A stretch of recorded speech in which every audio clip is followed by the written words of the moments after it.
What is the quickest way to learn either Spanish or English or any other language in case you're searching for answers?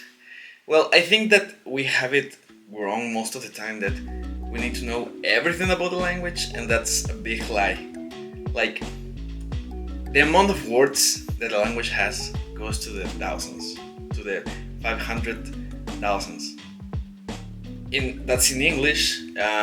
In Spanish, I think it goes to the 200,000s. So most people don't know that many words. Like, in practice, an educated person, like a person that has gone to university and that is well versed, that can write and do many things with the language, be it Spanish or English, doesn't know that many words. Like, there were studies in which they analyze phone calls and text messages and books. What they found out is that most people only use around 30,000 to 40,000 words. But the cool thing is that in daily life, like we're talking about like big, like words that are professional and are maybe you use sparingly, like words that, for example, in Spanish, parangaricutiré mi cuero, you don't use it often in daily life, right? So, but you know that word and you know what it means. You know that it refers to, it was a volcano, if I remember correctly. But in practice, when you're speaking with people or talking to yourself or writing an email, a message, you use a certain group of words, which goes up to the 3,000 words that make up for most of the things. Like, most of the things, even books, like novels or maybe instructions, manuals, even technical books at some point.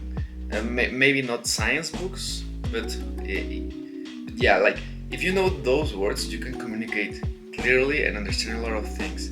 So if you focus on learning those 3,000 most used words, then you can start doing very professional things with the language. And the cool thing is that as you know those words, then you can start exploring even more things and your knowledge increases.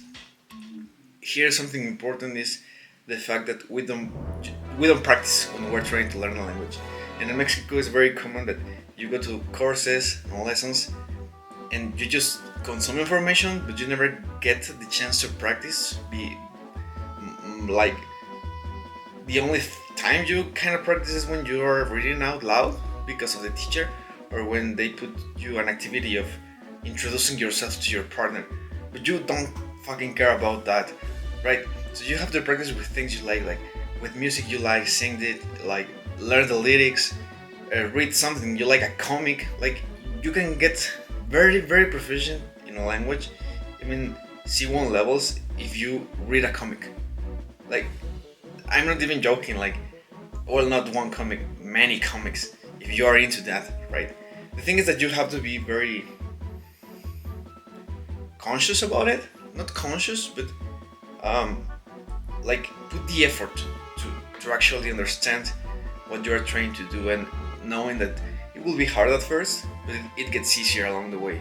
If you combine those two concepts, like the most used words and rules, with a practice, that it doesn't have to be that much. Like, if you want to start writing, maybe just to start combining sentences or phrases, like search for an example of an introduction of yourself in the internet, and then you tailor it to yourself, so that you have an introduction that you maybe start practicing, and you have to start writing about small stories about yourself, and then have bigger projects like essays, like tales, etc. And the same with reading, like start reading short texts, maybe some messages, maybe some conversations, then maybe a small tale, maybe then a book, and you can get so far ahead with that. Like, and also you have to decide like how far you want to go. Like, if you don't need to go that far with a language, well, you can take it easy. I mean, it still requires effort. That's something that happens with people on the internet, like polyglots. Most of the internet polyglots lie or will stop being a polyglot at some point unless they are fully present, like fully dedicated to languages. Be it that they teach languages full time, that they have a life solved or something like that, so that they can study multiple languages and practice them. And I'm telling you that they will forget at some point most of their languages if they don't keep practicing it, practicing them. Like, yes, you can remain like a stable basic proficiency across time, but you won't maintain a C1, B2, maybe not a C1 level of a language that you don't practice or live with. So just, I'm telling you that so that you don't feel intimidated by most polyglot teachers or YouTubers on the internet. Like, that's the deal. Like, it's just what it is. You need to use your energy, your mental energy, on things to survive, or not to survive, but maybe your daily life. So just keep that in mind. And I'm gonna leave you here like a syllabus that you can use to study for your test or for self-learning, so that you have something to really use. And if you study all these small topics and practice in between, then you'll get far ahead in any language, right? This is for English, but most languages use the same concept, parts of speech. Like, all languages have parts of speech. Some might be a bit different, but they all have parts of speech. Everything it comes out of your mouth has a part of speech. So yeah, bye.